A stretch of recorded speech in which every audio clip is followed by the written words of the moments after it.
ইসলাম ধর্মের ছেলেমেয়েরা অন্য কোন ধর্মের ছেলে মেয়েদেরকে বিবাহ করতে পারবে কিনা, এটার উত্তর হয়ে গেছে বর্তমানে জায়েজ নাই, হারাম। সারা বিশ্বে মুসলমানদের উপরে নির্মম অত্যাচারের অবস্থায় কি আমরা ছোট ছোট মুস্তাহাব বিষয় নিয়ে দলাদলি না করে মুসলিম ঐক্যের ডাক দিতে পারি? আগে মুসলিম হতে হবে, তারপর ঐক্যবদ্ধ হইতে হবে। ঈমান আকীদা নষ্ট করে ক্যান্সার বানায় রাখছো, ঐক্য কেমনে করবা? সব বিষয়ে ঐক্য হওয়া যাবে না, মৌলিক বিষয়ে এক হইতে হবে। সেটা কি? ঈমান, ইসলাম, বাংলাদেশের স্বাধীনতা। ঠিক কিনা বলে? কবর জিয়ারত করে টাকা নেওয়া জায়েজ কিনা? এইরকম কাঙ্গাল তো শুনি নাই আমি যে কবর জিয়ারত করেও টাকা নেয়। যদি এইরকম কাঙ্গাল থাকে কোনো মৌলবী, তো জিয়ারতের পর দিয়ে দিয়েন 10-5 টাকা। জানাজার পর যে টাকা, ধান, চাউল ফকির মিসকিনদের জন্য, সেখান থেকে ইমাম সাহেবগণ এক অংশ নিতে পারবেন, এটা ইমাম সাহেবদের না নেওয়াই উচিত। কারণ আমাদের দেশের ইমাম সাহেবকে মানুষ দেশি মুরগা খাওয়ায়, কবুতর খাওয়ায়, দুধের শটটা খাওয়ায়, সবরি কলাটা খাওয়ায়। তো এই দান খয়রাতের দান, চাউল, পাট এগুলো নেওয়ার দরকারটা কি? না নিলেই তো ভালো। হিজরাদের জানাজার নামাজ পড়া যাবে কিনা? আপনাদের দেশে কি হিজরা বেড়ে গেছে নাকি? এই ক্ষেত্রে ফেকার কিতাবে এসছে কোন হিজরা নপুংসক মুখান্নাস, তার চেহারা সুরত যদি তাসাব্বুহ বির রিজাল, পুরুষের মতো বেশি দেখা যায়, পুরুষের নিয়মে তার গোসল, জানাজা, দাফন কাফন হবে যদি সে মুসলমান হয়। আর যদি হিজরার তাসাব্বু বিন নিসা, মহিলাদের মতো সাদৃশ্য বেশি থাকে, তাহলে সে যদি মুসলমান হয়, তারও মহিলাদের নিয়মে গোসল, কাফন, দাফন, জানাজা সব হবে। মাজার জিয়ারতকে পূজার সাথে তুলনা করা, এটাও একটা কুফরি। কারণ জিয়ারত হচ্ছে সুন্নাত আর পূজা হচ্ছে শিরক। সুন্নাত আর শিরক কোনোদিন তুলনা করা যেতে পারে না। আল্লাহ রাসূলের হাদিস আছে, মুসলিমের হাদিস, কুনতু নাহাইতুকুম আন জিয়ারাতিল কুবুর আলা ফাজুরুহা। সাহাবীরা, আমি তোমাদেরকে কবর জিয়ারত নিষেধ করেছিলাম, এখন অনুমতি দিলাম, কবর জিয়ারত করতে পারো। কথা বুঝেন নাই? তা আপনি আল্লাহর ওলির মাজারে গেলেন, মাজার আর কবরে পার্থক্য কি? প্রত্যেক কবরই তো মাজার। মাজার মানে জিয়ারতের স্থান। আপনারা মাজার বুঝেন বিশাল মিনার আর গম্বুজ থাকলে, না, জিয়ারতের স্থানটাই কি? মাজার। এই জন্য সব কবর কি? মাজার।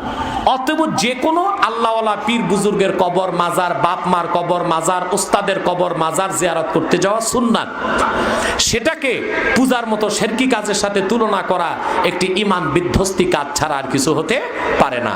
এই ফতুয়াটা ভণ্ড নামাজহাবীরাই দিতে পারে, কোনো আহলে সুন্নাত আহলে হক এইরকম ফতুয়া দিতে পারে না। ওরা সব জায়গায় তো শিরকি খুঁজবে মিয়া সাহেব। আমি বলে থাকি, যার বগলে শুটকির পোটলা ও ফুল বাগানে গেল শুটকির গন্ধই পাবে। লামাজহাবীদের ভিতরে তো ঢুকছে ইবনে তাইমিয়ার শুটকি, ইবনে আব্দুল ওয়াহাব নজদির শুটকি, নাসিরউদ্দিন আলবানির শুটকি। এজন্য সব ভালো কাজে ওরা শুধু শিরক আর বেদাতের গন্ধই খুঁজে। নামাজে একামতের সময় মুসল্লির কোন সময় দাঁড়ানো উত্তম? আমি সংক্ষেপে বলে দিচ্ছি। আমাদের দেশে যেটা চালু হয়েছে, একামতের আগে মুয়াজ্জিন ভরাট কণ্ঠে বলে, দাঁড়াইয়া কাতার সোজা করুন। তারপর মানুষেরা দাঁড়ায় কাতার সোজা করে, তারপর একামত চালু হয়। এটা সম্পূর্ণ সুন্নতের খেলাফ, বেদাতে সাইয়্যা, মাকরুহে তাহরিমা। আল্লাহ রাসূল সাল্লাল্লাহু আলাইহি ওয়াসাল্লামের কোন একটি হাদিস থেকে এইরকম আমল সাব্যস্ত নয়। হাদিসে দেখা যায় কখনো সাহাবায়ে কেরাম কেউ বসে থাকতেন, কেউ শুয়ে থাকতেন, কেউ দাঁড়ায় থাকতেন। কখন আল্লাহ রাসূল সাল্লাল্লাহু আলাইহি ওয়াসাল্লাম তাশরিফ নিয়ে মসজিদ নববীতে আসলে তারা ধীরে ধীরে দাঁড়ানো শুরু করতেন। বুঝেন নাই? কখনো একামত শুরু হলে দাঁড়াতেন। কেউ দাঁড়াতেন আশহাদু আল্লা ইলাহা ইল্লাল্লাহ বললে, কেউ আশহাদু আন্না মুহাম্মাদার রাসূলুল্লাহ বললে, কেউ হাইয়া আলাস সালাহ বললে। আর কখনো কখনো সাহাবায়ে কেরাম দাঁড়াতেন একামত শেষ হইলে, একামত শেষে। যেমন সহিহ বুখারী মাকতাবাতুর রাশাদ, সৌদি আরবের ছাপ, প্রথম খণ্ড, 120 পৃষ্ঠায় হাদিস এসেছে। সাহাবী বলেন, ইদা উকিমাতিস সালাতু ফাউদ্দিলাতিস সুফুফু কিয়ামা। রাসূলুল্লাহর জমানায় একামত শেষ হলো, অতঃপর দাঁড়িয়ে কাতার সোজা করা হলো। তাহলে দেখা যায় একামতের শেষেও দাঁড়ানোর বিধান আছে। কিন্তু একামত শুরুর আগে দাঁড়াইয়া কাতার সোজা করে একামতের অপেক্ষা করার পক্ষে কোনো একটা হাদিস নাই। যেহেতু রাসূলুল্লাহর সুন্নতের খেলাফ আমল, এই জন্য এটা বেদাত। এটা কি? বেদাত।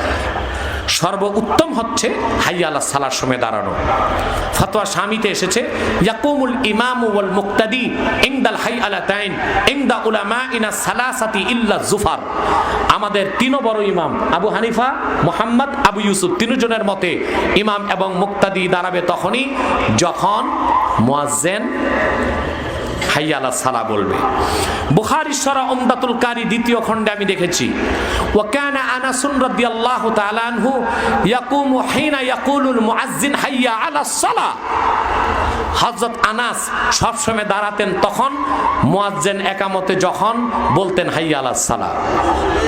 হাদিসটা মাওকুফ, কিন্তু নামাজের মতো শ্রেষ্ঠ আমলের ক্ষেত্রে নিশ্চয় হযরত আনাস মন গড়া আমল করেন নাই, আল্লাহ রাসূলকে দেখেছিলেন বলেই এই রকম আমল করেছেন। সেই জন্য হাইয়া আলাস সালার সময় দাঁড়ানো মুস্তাহাব বলা যাবে না, এটাও সুন্নাত। এটাও কি সুন্নাত। আমাদের দেশে অনেকে বলে হুজুর হাইয়া আলাস সালার সময় দাঁড়ালে সময় পাওয়া যায় না, কাতার তো সোজা হয় না, এই জন্য আমরা আগে কাতারটা সোজা করি। বেটা, খোদার উপর খোদ্দারি করবা, আল্লাহ যে নিয়ম দিচ্ছেন এটা মানতে হবে, ঠিক কি না? যদি কাতার সোজা নাই হয় তাই বলে রাসূলুল্লাহর সুন্নতকে তুমি বাদ দিয়া বেদাত চালু করবা, আগেই বলবা দাঁড়াইয়া কাতার সোজা করুন, তা হবে না। বরং সমাধান হিসেবে আল্লাহ রাসূলের আরেকটা সুন্নত গ্রহণ করতে হবে, ঠিক কি না?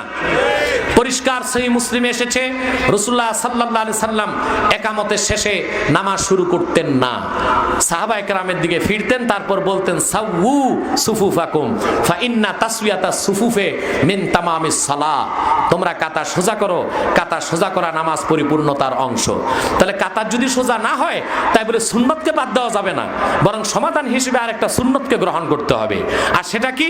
যতক্ষণ কাতার সোজা না হবে ততক্ষণ ইমাম নামাজ শুরু করতে পারবে না। তাহলে কাতার সোজা করো এটা বললা সুন্নত কার উপর, মুয়াজ্জিন না ইমামের? কথা বলে না। আর কখন বলা সুন্নত? একামতের আগে না জামাতের আগে? একামতের পরে জামাতের আগে। হইছে? কথা বলে না। সম্প্রতি সময় আমরা বিভিন্ন নাস্তিক ও কোরআন অবমাননাকারীর বিরুদ্ধে অনেক আন্দোলন করেছি, কিন্তু দিনের পর দিন দেওয়ানবাগী একের পর এক ইসলাম অবমাননা করে যাচ্ছে। সেক্ষেত্রে কোন ইসলামিক দলগুলো এক হয়ে প্রতিবাদ করছি না কেন? এই তোমরা কোথায় যাচ্ছ? এখন মুনাজাত হবে, বসো। আমি নিজে বসে আছি আর তুমি উঠে চলে যাচ্ছ, তুমি কি দৃশ্যমান দূর থেকে আসছো নাকি? এখনই মুনাজাত। আর দুই তিনটা প্রশ্ন। দেওয়ানবাগীর বিরুদ্ধে যত কথা আমি বাংলাদেশে বলেছি, আমার মনে হয় না কোনো ইসলামী দল বা আলেম এত কথা বলেছে। এবং স্পষ্ট আমি বাংলাদেশে ঘোষণা করেছি, ভণ্ডপীর দেওয়ানবাগী নিঃসন্দেহে নাস্তিক, মুরতাদ, দাজ্জাল। কারণ সে কোরআনের প্রায় 400 আয়াতকে অস্বীকার করেছে। আমাদের ইসলামী দলগুলোকে উচিত ভণ্ড দেওয়ানবাগীর ব্যাপারেও মানুষকে সতর্ক করা।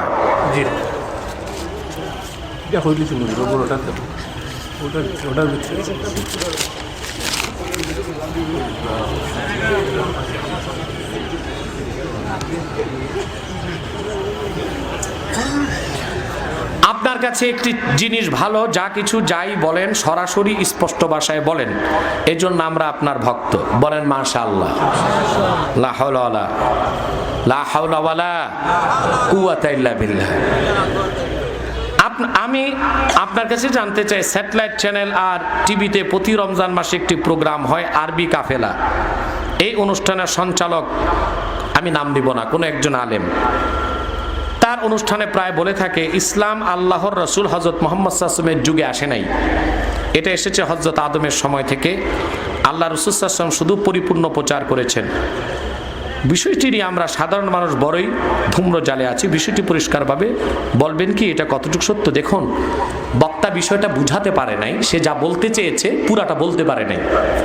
বিষয়টা হলো যে ইসলাম অর্থ কি? ইসলাম অর্থ হচ্ছে ওয়া আসলুহু মিনাস সিলমে হুয়াল ইনকিয়াদুজ জাহির মা শারতে ইনকিয়াদিল বাতিন। ঈমান আনার পরে আল্লাহর হুকুমের সামনে আনুগত্যের মস্তক নত করার নাম ইসলাম। সেই হিসেবে হযরত আদমের উম্মতে সন্তান যারা মুমিন ছিলেন তারা ইসলাম মেনেছে। প্রত্যেক নবীর উম্মত যারাই আল্লাহর আনুগত্য বরণ করেছে তারা মুসলিম ছিল। কথা বুঝতে পারছেন? সেই অর্থে কিন্তু দিনের নাম ইসলাম, ওই হিসেবে যে ইসলাম সেটা আল্লাহ রাসূল মুহাম্মদ সাল্লাল্লাহু আলাইহি ওয়াসাল্লামের মাধ্যমেই আল্লাহ পাঠিয়েছেন, সেটা দিন ইসলাম। সেটা কি? কথা বলে না। আদম থেকে ঈসা পর্যন্ত কোন নবীর দিনকে আল্লাহ ইসলাম বলেন নাই? কথা বলে না। শুধু মুহাম্মদ সাল্লাল্লাহু আলাইহি সাল্লাম ১৫০০ বছর আগে যে দিন পরিপূর্ণ করেছেন, সর্বশেষ ধর্ম দিন, পরিপূর্ণ দিন, সেটাকেই আল্লাহ ইসলাম বলেছেন। ইন্নাদ দীনা ইনদাল্লাহিল ইসলাম। কথা বুঝেন নাই? তো পূর্বে যে ইসলামের কথা বলা হয়েছে সেটা ছিল আনুগত্য অর্থে। কি অর্থে? আর মুহাম্মদ সাল্লাল্লাহু আলাইহি সাল্লাম ইসলাম নিয়ে এসেছেন ১৫০০ বছর আগে, এটা দিন অর্থে। একটু সূক্ষ্ম বিষয় আছে এখানে, ঠিক কিনা? বক্তা যেটা বুঝাতে চেয়েছেন হয়তো বা বুঝাতে পারেন নাই তিনি। পবিত্র রমজানের রাতে আল্লাহ রাসূল সাল্লাল্লাহু আলাইহি ওয়াসাল্লামের উপর ৫ ওয়াক্ত মেরাজের রাতে নামাজ ফরজ হলো। আমার প্রশ্ন, হুজুর মেরাজের আগে কয় ওয়াক্ত নামাজ ছিল এবং অন্যান্য নবীগণের আমলে নামাজ কয় ওয়াক্ত ছিল? দেখুন, হযরত আদমের সময় ফজরের ২ রাকাত নামাজ ফরজ ছিল, ১ ওয়াক্ত। কথা বুঝতে পারছেন? হযরত মুসার সময় যোহরের ৪ রাকাত আল্লাহ ফরজ রেখেছিলেন। কথা বুঝতে পারছেন? মেরাজে যাওয়ার আগে রাসূলুল্লাহ সাল্লাল্লাহু আলাইহি ওয়াসাল্লাম নামাজ পড়তেন, নির্ধারিত কোনো ওয়াক্ত আল্লাহ করেন নাই। মেরাজে যাওয়ার পর আল্লাহ তার নবী মুহাম্মদ সাল্লাল্লাহু আলাইহি ওয়াসাল্লামের উপর ৫০ ওয়াক্ত নামাজ প্রথমে হুকুম করছেন, পরে আল্লাহ রাসূল মুহাম্মদ সাল্লাল্লাহু আলাইহি ওয়াসাল্লামের খাতিরে কমাতে কমাতে ৫ ওয়াক্ত করেছেন। কথা বুঝতে পারছেন? কিন্তু আল্লাহর পক্ষ থেকে এমন একজন নবী আসেন নাই যিনি নামাজ পড়েন নাই। প্রত্যেক নবী নামাজ পড়েছেন এবং তার উম্মতকে নামাজের দাওয়াত দিয়েছেন। ওযু ছাড়া কি পবিত্র কোরআন ধরা যাবে? প্রয়োজন বোধে পড়া যাবে কিনা জানতে চাই। ওযু ছাড়া কোরআন কারীম না ধরে তেলাওয়াত করা জায়েজ, কিন্তু আদবের খেলাফ, সওয়াব কম হবে। কিন্তু বিনা ওযুতে কোরআন স্পর্শ করা সম্পূর্ণ হারাম। আল্লাহ বলেছেন, লা ইয়ামাসসুহু ইল্লাল মুতাহহারুন, পবিত্রতা অর্জনকারী ব্যতীত কেউ এ কোরআন স্পর্শ করবে না। এখন ওযু ছাড়া কেউ যদি স্পর্শ করে, আল্লাহর কোরআনের স্পষ্ট হুকুম অবমাননার কারণে সে গুনাহগার হবে। কি হবে? আমাদের দেশে মুতাজিলাদের একটা গ্রুপ বের হয়েছে ঢাকা মগবাজারে, আলবারাকা হসপিটালে। এক লোক আছে ডাক্তার, সে ইরাকে ৪ বছর ডাক্তারি করছে, ৪ বছরে আরবি শিখে মুতাজিলাদের ট্যাবলেট খেয়ে বাংলাদেশে আসছে। সে এখন প্রচার করতেছে যে কোরআন ধরতে ওযুর কোনো প্রয়োজন নাই। আমরা যে বলি লা ইয়ামাসসুহু ইল্লাল মুতাহহারুন, এটার অপব্যাখ্যা করে তারা যে লৌহে কলমে যে কোরআন আছে ওইটা অপবিত্র কেউ স্পর্শ করতে পারবে না। আচ্ছা বলেন, লৌহ কলম কি দুনিয়ায় না আকাশের উপর? আকাশের উপর না ৭ আকাশের উপর। তো ওখানে অপবিত্র কেউ তো নাই, তো অপবিত্র কারো ধরার তো প্রশ্নই আসে না। আল্লাহ এই কথা বলছেন, দুনিয়াতে কোন পবিত্রতা অর্জনকারী ব্যতীত কেউ এই কোরআন স্পর্শ করবে না। কথা বুঝতে পারছেন? আল্লাহ বলছেন মুতাহহির। কি বলছেন? তাহের মুথির বলে নেই, মুতাহহির, বারবার পবিত্রতা অর্জন করে যারা, কথা বলে না, তারা ছাড়া কেউ কোরআন স্পর্শ করতে পারবে না। বারবার ওযু করে যারা, তারা যাদের ওযু ভাঙ্গে ওযু করে, ওযু ভাঙ্গে ওযু করে। তাহলে বোঝা যায় ওযু ছাড়া আর গোসল ফরজ হলে গোসল ছাড়া কোরআন স্পর্শ করা জায়েজ নয়।